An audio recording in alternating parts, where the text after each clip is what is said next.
많이 쓰는 약초, 바로 최고의 약초가 녹용부터 나오죠. 그렇죠? 네. 보양약의 아주 중요한 그러한 약용 재료입니다. 자, 녹용은 세 가지로 거의 나누죠. 상대, 중대, 하대. 그 다음에 세 가지 위에, 가장 위에 있는 부분이 분골이라고 하죠. 분골. 그래서 여러분들이 분골, 상대, 중대, 하대. 하대 쪽으로 가면은 뭐예요? 각질어가 많이 되어 있어서 가격이 저렴하다. 그러니까 녹각이라고 하는 것처럼 각질어가 많이 되어 있기 때문에 연세 드신 분들이 많이 이제 허리가 관절이 약해질 때 많이 쓰긴 하죠. 하지만 역시 분골에는 아주 호르몬 성분도 많이 함유가 돼 있고, 그 다음에 혈을 보충해주는 정혈동원으로 혈을 활성시켜주는 그러한 효능이 굉장히 많이 있습니다. 그래서 굳이 녹용을 드신다면 연세 드신 분들이나 아이들은 뭐예요? 분골을 많이 먹이죠. 그래서 혈액, 그 다음에 성장, 그죠? 호르몬 분비에 많은 역할을 할 수 있는 거죠. 녹용은 가장 좋은 녹용은 국산 녹용이 아니라 러시아 가장 추운 지역에서 나는 시베리아, 그죠? 혹은 미국 같은 경우는 뭐 알래스카보다 더 위에 있는 추운 지역에 있는 바로 엘크의 분골이 가장 좋겠죠. 그래서 중국 녹용도 가장 그렇게 비싸지 않고, 그 다음에 뉴질랜드 많이 나오는 데가 뉴질랜드, 중국, 그 다음에 국산이죠. 국산 같은 경우는 저는 거의 쓰지 않습니다.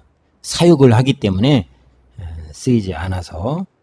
어쨌든 공진단을 만들 때 분골을 많이 사용하죠. 그래서 러시아 분골, 시베리아산 분골 쓰시면 부작용 없이 아주 좋습니다. 자, 대부분 녹용을 여러분 보시면 법제되어 있는 부분이 있죠. 털을 그을렸지 않습니까? 그리고 주세, 술을 뿌렸어요. 그래서 그런 경우는 여러분들이 이미 따로 잘게 잘라서 이렇게 저온덕검을 할 수도 있지만 이미 주세가 되어서 많이 팔고 있다. 털이 있다라면 여러분들이 생녹용을 만약에 구입을 한다 그러면 일단 털을 그을려야 되겠죠. 토치나 다른 작용으로 털을 그을리고, 그 다음에 10개 편으로 잘라서 주세, 술을 뿌리죠. 그죠? 보드카, 특히 보드카 같은 경우를 많이 뿌리죠. 뿌려서 잘 건조해서 쓰시면 됩니다. 생녹용을 구웠다 그러면 그냥 잘라서 넣지 마시고, 첫째, 털을 제거하고 편으로 잘라서 주세를 하라. 자, 성미 규경을 보면 동물성이기 때문에 짜다 나왔죠? 대부분의 모든 동물성의 재료들은 다 함이라고 나옵니다. 그 다음에 단맛도 섞여져 있다. 글쎄요, 제가 녹용을 씹어보면 달짝지근한 맛이 물론 나중에야 날 수는 있겠지만 그렇게 쓰지도 않으면서, 그죠?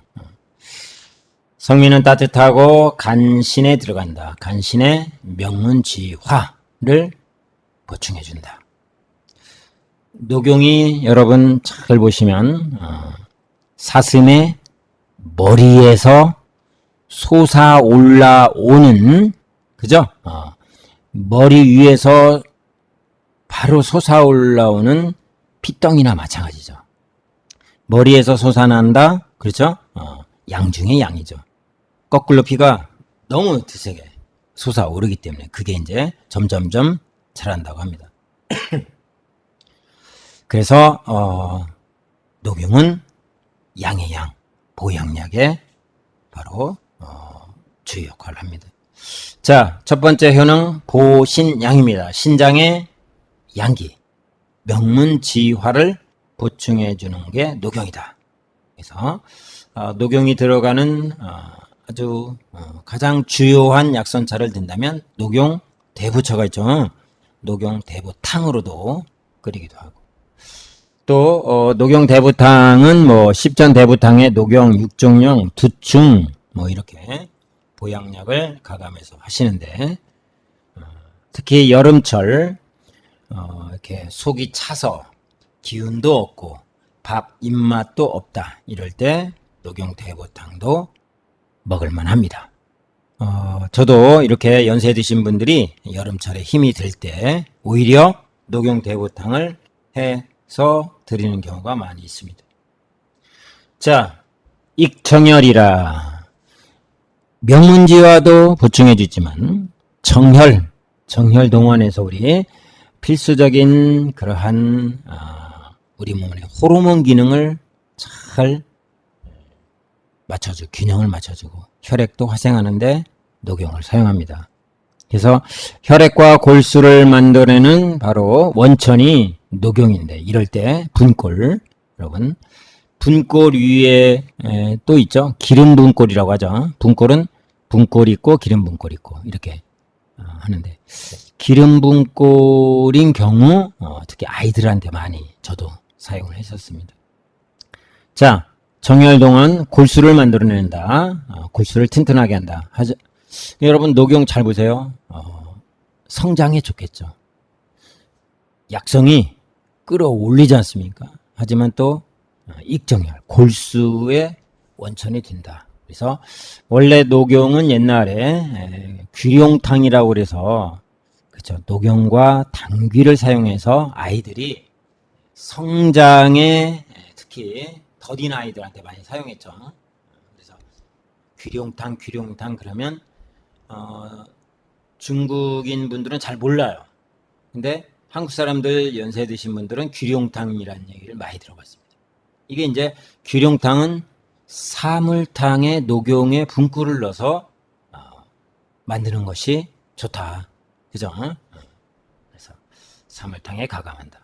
자, 강근골입니다. 녹용은 특히 근육과 뼈를 튼튼하게 한다. 성장에 좋다. 그래서 소화의 발육 불량에 키가 작은 아이들한테도 좋고.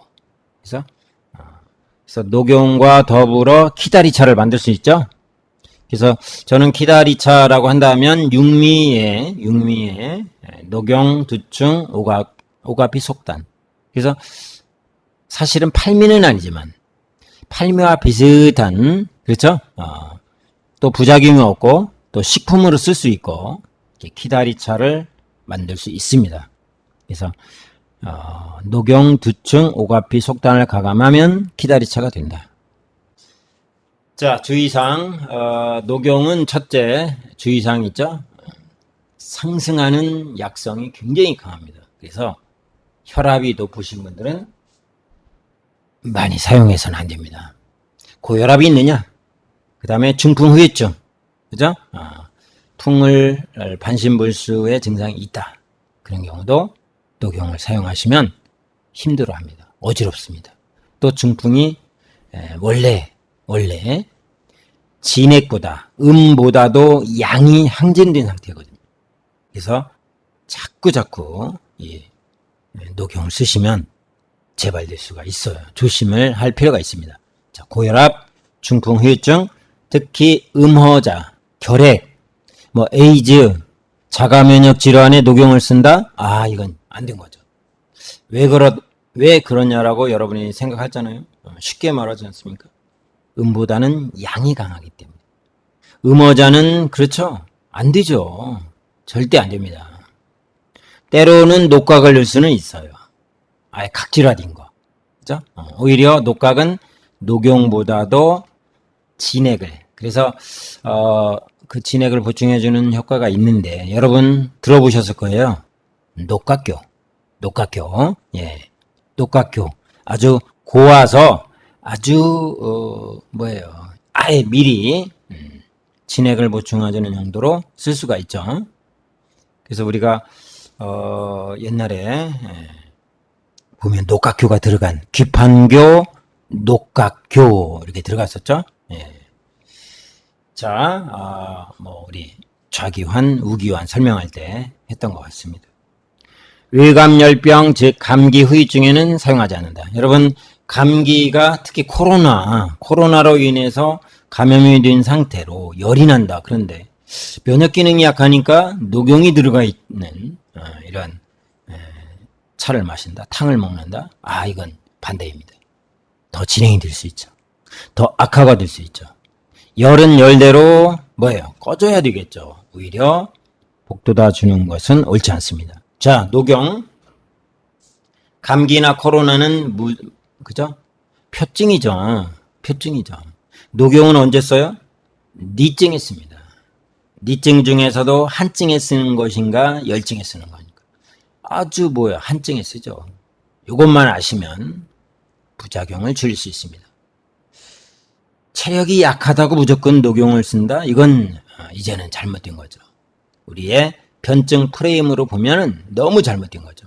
그래서 전 항상 녹용을 쓰려고 할 때는 항상 이게 양어 증상이 있는지 최소한의 몇 개가 있는지를 확인하고 여러분 쓰시는 걸 좋습니다. 여러분 대체적으로 체질은 변하죠. 변하지 않는 체질은 없습니다. 그래서 청장년기 때는 좀 열이 많다가도 연세가 드시면 양어 증상으로 변해요. 그때는 가능하죠. 그래서 잘 구분하시고 부작용을 줄이는 것이 좋다.